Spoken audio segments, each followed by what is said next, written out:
Hello and welcome. This is Cherie with Rehash Fiber. Today I have a great Thanksgiving Day or Thanksgiving season project for you. And then at the end of the show, I'm going to share with you a stash buster that is a work in progress for me right now, but I can't wait till I'm done with it. You need to know about it right now. This Thanksgiving, I made a turkey. I made this turkey. Is that not the cutest thing? The actual pattern is Trevor the Turkey, and it is by Trish Roberts. I saw it just a week ago, and it went boom to the top of the list because I thought, this thing, this guy, has to be part of my Thanksgiving this year. So I went on the scavenger hunt through my studio because I wasn't sure what I had. You know, you forget, and if you have little odds and ends left. And I found the yarn that came close to the picture that she has on the pattern. I really liked her colors, so I wanted mine to be close to that. Now what's really neat is that it was DK weight yarn, and most of these are superwash merino, but the body is special. And now I get to enjoy the specialness forever. This was a SAF, the Southeastern Animal Fiber Festival winner of Cormo. My friend brought it home and I ended up getting some of it, and I hadn't used it yet. So this beautiful, beautiful brown body and wings are that, and I will always remember that.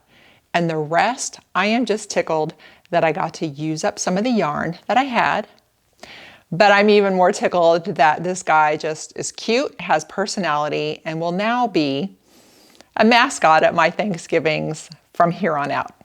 So I did finish him yesterday morning, which was Thanksgiving, and my husband and I went to the beach for a picnic because nobody was in town this year, and it was kind of nice. It's one of those off years, so we just had our turkey at the beach and our turkey at the beach, and it was a good day. So Trevor the Turkey will be joining us for every Thanksgiving from here on out. Now, to tell you a little bit about the pattern, I said it was DK weight, and it's used the pattern calls for a size 3 needle.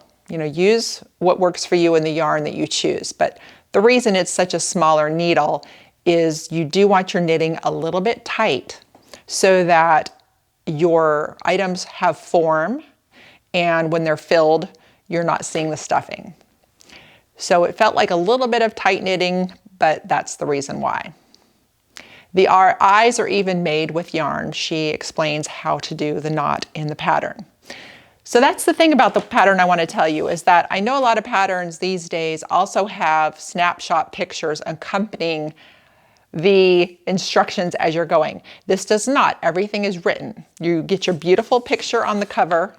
There's another picture, I think. I just don't always print them all because of the ink.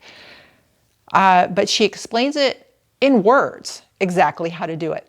But sometimes you just got to think it through and figure that part out. Look for your stitches where she tells you to attach things and do what she says. And it works out, obviously.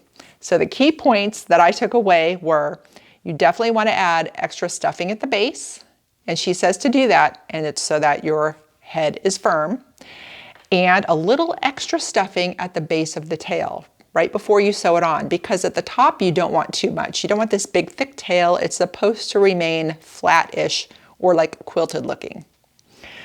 But at the base you need it, because I had sewn mine on and I'd had a very floppy tail. Hated it. I'm like, it's no big deal to take it off, restuff and sew it back on so that I'm happy till the end of time.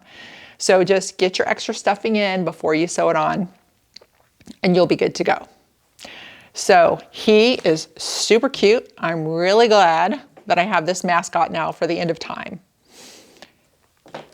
All right, so moving on. Okay, I'm currently working on this polygon blanket. It is a stash buster. It too takes DK weight yarn. I saw these pictures first probably on Instagram and then her Ravelry, and I just love the use of the colors, and I love that I could use my extra yarn around my studio. It always feels good to use things up. So you know, I went around and collected some yarn, and what's really neat is it is also like a timeline, a memory timeline of the things you've made for whom, and you have that little bit left, and now it gets to be added into something else. And so yes, I have great memories of the initial items from each of these, and a lot of these were given away. So now I have my own little portion from the beautiful yarn and the memory of making it. My goal is that I just try to make one of these a week, and I wanted to tell you now so that if you want to start working on it, you're not waiting until mine is done, which might be 1 or 2 years from now, or even longer depending on how much yarn I have as time goes by. If you want to work on it, I wanted you to know about it now. So it's a very easy little pattern as far as making these. You can memorize it. I'm working on doing that.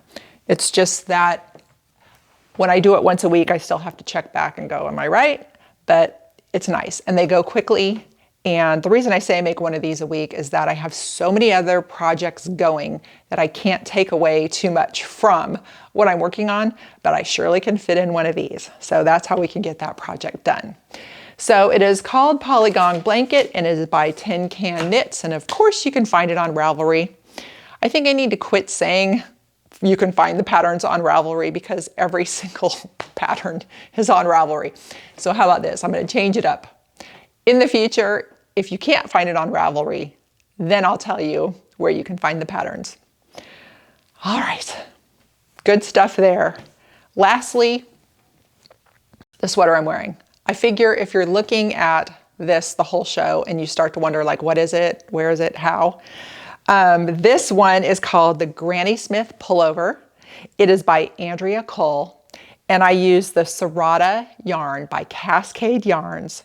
And what really got me was the color. So the color is Peridot and it's number 19. I saw it in a magazine, had to have it, went all over the internet looking and looking for this yarn. So I don't know how much of this is still out there, but I loved the color and I've been happy ever since. And I'm not a green person, so look how things can happen. All right, folks. If you choose to make this cute guy for your Thanksgivings or anything else, I wish for you happy knitting, your turkey, and thanks for watching.